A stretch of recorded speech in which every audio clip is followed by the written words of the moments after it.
requires consistent attention to where you place your weight. In Tae Kwon Do, stances lay the framework for proper technique by establishing balance. There are many different stances, each with their own variations. Today we'll be learning about the most common ones. Let's get to it. Whoa. Nice. Okay. We can work with this. Here we go. Chariot. Kengen. Imagine SpaceX just invited you aboard their new rocket so that you could be the first person to broadcast Tae Kwon Do from space. You'd be taken off from somewhere a couple miles in that direction. And as cool as this might seem, without the grounding gravity, your technique wouldn't look that great. Back on Earth, we find that our stances allow us not only to remain upright, but also to create the reactionary forces necessary for speed, pop, and excitement.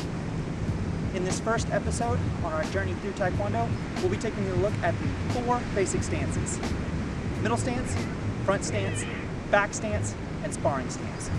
Before we get into the specific stances, a couple of pointers common to the 4 today, as well as most stances in general. When bending your knees, be sure to project them towards your center toe without passing your toes.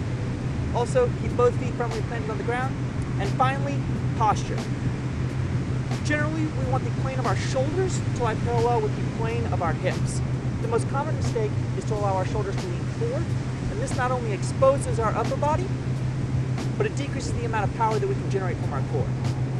For good posture, imagine someone attached a spring, not a spring, but a string, to the crown of your head, and we're pulling you up from that point, lifting your head on top of your spine while your shoulders lay back and relaxed.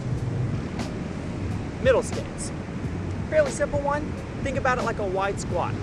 I want my weight evenly distributed into both knees right now, with my feet ever so slightly pointed outward.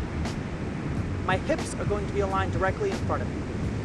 Generally, middle stance is good for practicing techniques such as punches, and it also gives you some good conditioning for your legs.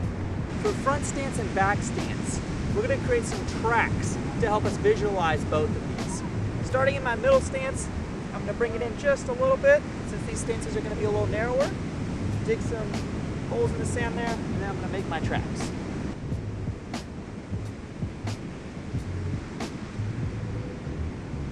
Okay, so now that I have my tracks set up here, I'm going to use them to help find my front stance. Starting with one foot on one track, I'm going to step forward at about a 60-degree angle onto the other track. I'm going to start to bend that front knee, again projecting towards the center toe while keeping my back leg straight. Both feet are firmly planted on the ground, and my hips are projected directly in front of me. The most common mistake in front stance is to let that back knee buckle downward and to let that back foot rise off the ground. So be sure to keep your foot firmly planted on the ground with a straight leg.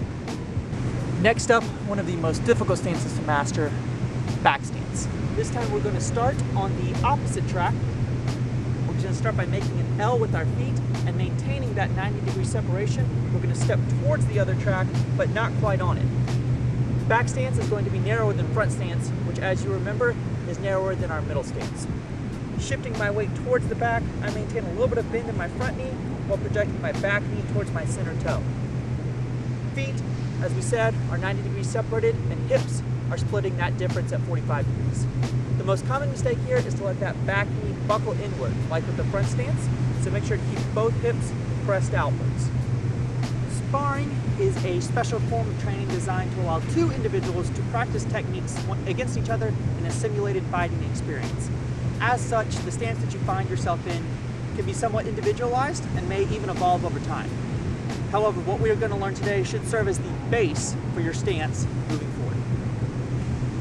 The purpose of the sparring stance is to allow practical trade-off between offense and defense, giving our opponent the least number of targets while also allowing us easy access to our offensive techniques. While turning our middle stance sideways would limit the number of targets our opponent has access to, instead, we keep our feet wide so that our back leg can get some action too.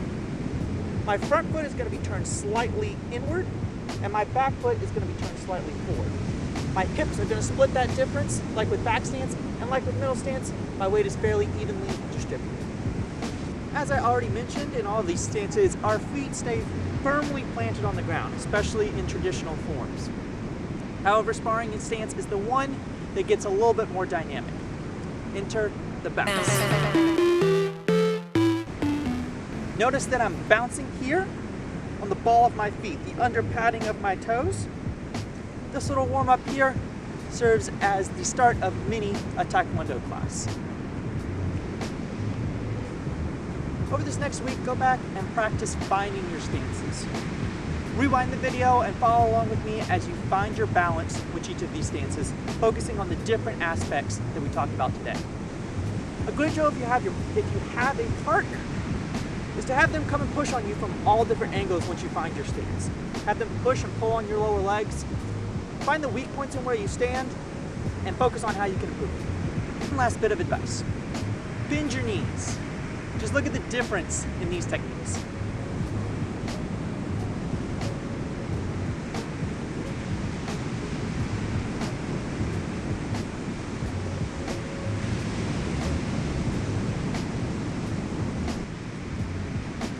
As we continue in our Tae Kwon Do journey, stances will always be there. We'll certainly be learning new stances and also how to leverage the stances we learned today in new ways. In episode 2, next week, we'll be taking a look, now that we have the foundation set with our legs, what we should be doing with our upper body. We'll be taking a look at the guard. To leave you today, some questions until next week. What is balance to you? Where do you find that you're leaning in life that has you feeling off balance? May the 4th be with you.